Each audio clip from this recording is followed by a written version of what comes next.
it up, we learned that it was a joint U.S. and Israeli attack, and there are explosions heard in 4 other cities inside Iran. They intend to attack with crushing blows. As I said, we've only had 1 air raid siren so far. There's no reports of any incoming yet. The Israelis, as you mentioned in the beginning of this, is describing this as a preemptive strike. You know, we have to lay the groundwork here. Israeli defense officials that we spoke to and intelligence officials say that Iran has fully capable ballistic missiles, 1,800 of them at least, many of them within reach of this country, also within reach of U.S. forces in the area. You talked about that massive buildup that we've got here. The USS Gerald R. Ford should be off the coast of Israel soon. That's the aircraft carrier, the second one there. The USS Abraham Lincoln already in place. What we don't know yet is the scale of this first attack, as the Israelis are calling it a preemptive strike. And, you know, as explained by officials here, the Iranians will want to get their missiles off the ground as soon as possible.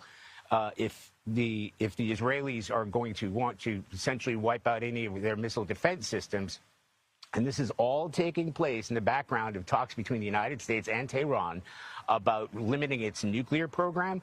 But as an auxiliary, as far as the Israelis are concerned, with good reason, they want to diminish or completely reduce Iran's ability to attack them with these middle to long-range ballistic missiles. And again, that puts U.S. forces at risk, too. Al Udeid, which is the largest airbase in this region for the United States, came under attack, if you remember, last June.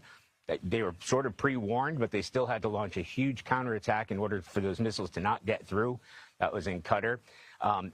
Again, these Iranians still have plenty of that firepower there, and they've been reconstituting it by some measures, about 100 of those missiles a month, which is one of the reasons that's the urgency for the Israelis. So I think what we're waiting for now, first of all, to see if Iran is going to launch a counterattack, whether this preemptive strike was perhaps messaging. Because, again, we are in the middle of talks. The United States and Tehran are in the middle of talks. Secretary of State Marco Rubio is actually scheduled to come here on Monday. That doesn't necessarily mean that is putting that on hold. The last time President Trump threatened Iran, he gave Iran a 2-week window to comply to demands and then bombed 3 days later. So we actually have seen this in the precedents last year.